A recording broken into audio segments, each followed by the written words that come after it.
welcome to my YouTube channel.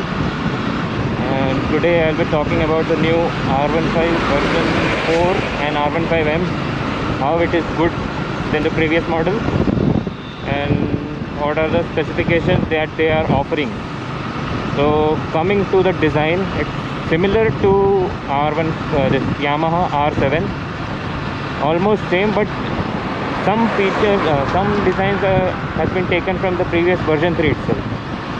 Pairing front headlight and that front center projector, that is taken from Yamaha R7. And the display, instrument console, that is actually an LCD display, but looks like a display from R1. So, and it has Bluetooth connectivity like calling alert, SMS and email and all, everything.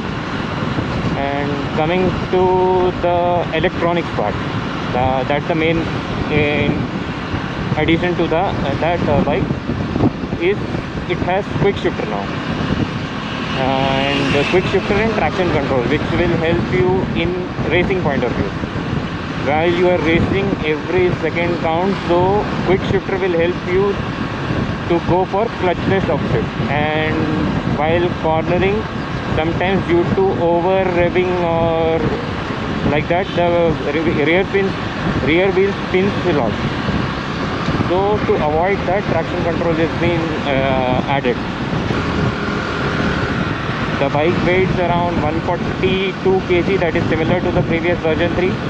Dimensions are almost same, and power has been dropped to 18.4 compared to the previous version 3, 18.6. But that is due to the BS6 compliant and all, everything that they have reduced.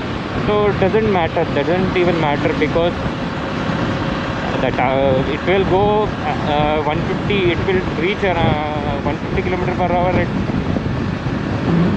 And torque has been improved. Increased by 0.1 Newton meter. Previously it was 14.1 and now it is 14.2. And remaining riding position, I think it will be little bit relaxed than the version 3, because the clip-on handlebars has been slightly raised, and remaining sitting position is almost same, but handlebar is rarely has been increased. Talking about R1M, that is the best looking 150 bike in India right now, because it is giving you features which a superbike is having, like traction control, quick shifter, slipper clutch, everything what a superbike has.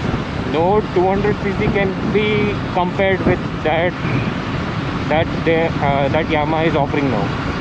So I think Yamaha has done a good job in giving features, and also if they have increased the price, then no problem, and they are giving the features also. So no problem in that. And the base version, that red color one, V4, that comes around 1.68 lakhs ex-showroom, and black one 1.69 lakhs ex-showroom, and racing blue, that is 1.72 lakhs ex-showroom, and R1M, that is around 1.77 lakhs ex-showroom, and MotoGP edition. That all MotoGP edition specification is similar to R1M specification, only that it is graphics update. So that will be around 1.79 lakhs ex-showroom. But upgrading from V3 to V4, it's not that much benefit, because only difference is V3 and V4, that display and upside down suspension and quick shifter and traction control. That much only. Remaining bike is similar, engine, everything is same.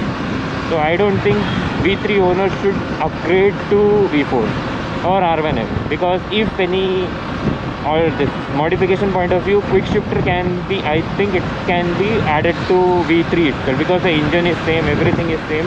So I think quick shifter can work, but USD forks I don't think, because previous V3 has 41 mm USD forks. telescopic suspension. But V4 has 37 USD suspension. So in adding it to V3, it will be difficult because it will be having 4 inches gap or something. So in spite of that, the V3 already has a telescopic suspension. That is also good. Not only that, if we can add quick shifter, then it will be good. So let's see what we can do. I am also planning to add quick shifter to my bike. USD suspension, if I will add, then I have to change the handlebar itself. So let's see how that bike and how it looks in reality. Let's see when it hits in Bangalore. I talked to this Perfect Riders Yamaha in Bangalore, and they said that the bike will be arriving by the end of September. So let's see. If it will come, then I will show you walk around video or something. Okay then, thank you for watching my channel. Subscribe, like, comment. Watch me do me. Back in this bitch like the second coming of Christ.